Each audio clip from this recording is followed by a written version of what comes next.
بسم اللہ الرحمن الرحیم۔ اللہ کو بتایا کریں اپنی دل کی کیفیت، اسے بتایا کریں کہ آپ کیا محسوس کر رہے ہیں، کتنی تکلیف میں ہیں۔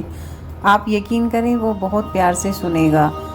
اس کے سامنے رونے سے ہی آپ کے دل میں سکون اترے گا۔ بے شک وہ دلوں کا ہمراز ہے۔ انسان کا سب سے بہترین دوست اللہ ہی ہے۔ بہت جلدی مان بھی جاتا ہے، پرانی باتیں یاد نہیں کرواتا، اپنے پاس سے کبھی مایوس نہیں لوٹاتا۔ یا اللہ پاک ہمارے دلوں سے وہ فکریں اتار دے جس کے بوجھ کو تیرے سوا کوئی نہیں جانتا۔ اللہ قرآن میں فرماتا ہے لا یکلف اللہ نفسا الا وسعہا، خدا کسی شخص کو اس کی طاقت سے زیادہ تکلیف نہیں دیتا۔ عبادت صرف جانماز پر ہی نہیں، یہ میٹھی زبان سے، اچھے الفاظ سے اور خوبصورت رویوں سے بھی ہوتی ہے۔ اپنی ساری باتیں اپنے رب کے ساتھ کرو اور اپنے رب کی باتیں رب کی مخلوق کے ساتھ کرو۔ جھولیاں بھر دی جاتی ہیں اور دینے والا نظر بھی نہیں آتا، اسے کہتے ہیں فَبِأَيِّ آلَاءِ رَبِّكُمَا تُكَذِّبَانِ۔ اے اللہ آپ مجھے خوب شکر کرنے والا، کثرت سے ذکر کرنے والا، نصیحت ماننے والا اور حکم یاد رکھنے والا بنا دیجئے، آمین۔ وضو کرنا دنیا کا سب سے سستا اور بہترین سینیٹائزر ہے جو انفیکشن کے ساتھ ساتھ گناہوں سے بھی بچاتا ہے اور پاک کرتا ہے۔ ایسا دروازہ بنے جس سے خیر داخل ہو، اگر ایسا نہیں کر سکتے تو وہ کھڑکی بنے جس سے روشنی گزرے، اگر ایسا بھی نہیں کر سکتے تو ایسی دیوار بنے جو تھکے ہوئے لوگوں کو سہارا دے۔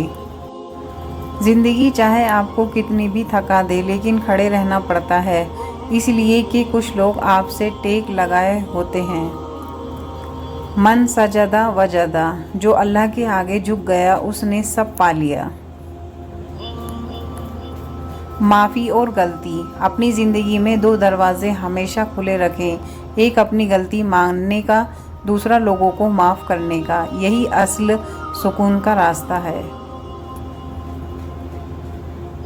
جنت کی دو بڑی نعمتیں، ایک اللہ کا دیدار اور دوسرے نبی صلی اللہ علیہ وسلم سے ملاقات، یا اللہ ہمیں دونوں نصیب فرما، آمین۔ میرے نبی کی پسند، آپ صلی اللہ علیہ وسلم کو کپڑوں میں سے لال رنگ پسند نہیں تھا، آپ صلی اللہ علیہ وسلم کو لباس میں کرتا اور تہمند پسند تھا۔ آپ صلی اللہ علیہ وسلم کی 4 بیٹیاں تھیں، آپ صلی اللہ علیہ وسلم کا قبر حضرت ابو طلحہ نے کھودی تھی، آپ صلی اللہ علیہ وسلم کا آخری نماز مغرب تھا۔ اللہ اس کے چہرے کو منور فرمائے جو آپ صلی اللہ علیہ وسلم کا پیغام دوسروں تک پہنچائے۔ کن فیکن کے مالک، اے فیکن کے مالک، جتنے بھی دل، جتنے بھی صبر، جتنے بھی آنکھیں، جتنے بھی آنسو، جتنی بھی امیدیں، جتنے بھی یقین تیرے کن کے منتظر ہیں، ان کے لیے کوئی ایسا دروازہ کھول دے جس کی وسعت انہیں بھی حیران کر دے اور انہیں مسکرانے کی انتہائی وجوہات بھیج کہ وہ اگلی بار روئیں تو وہ خوشی کے آنسو ہوں، آمین۔ اللہ دیکھ رہا ہے، جب بھی گناہ کرنے کا خیال آئے تو 3 باتوں کا خیال رکھیں۔ نمبر 1 اللہ دیکھ رہا ہے، نمبر 2 فرشتے لکھ رہے ہیں، نمبر 3 موت ہر حال میں آنی ہے۔ ہو سکے تو اپنے دوستوں کے پاس شیئر کریں۔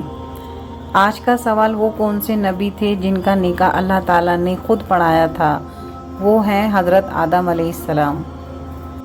اللہ تمہاری ہر جائز دعا کو قبول فرمائے، تمہارے تمام حاجات پورے کرے، تمہارے سارے دکھ، درد اور پریشانیاں ختم کر دے اور تمہیں صحت تندرستی کے ساتھ لمبی زندگی عطا فرمائے، آمین۔ کم ظرف لوگ جتنی مرضی عزت کر لو، جتنا مرضی خیال کر لو، کم ظرف لوگ آخر اپنی اوقات دکھا ہی دیتے ہیں۔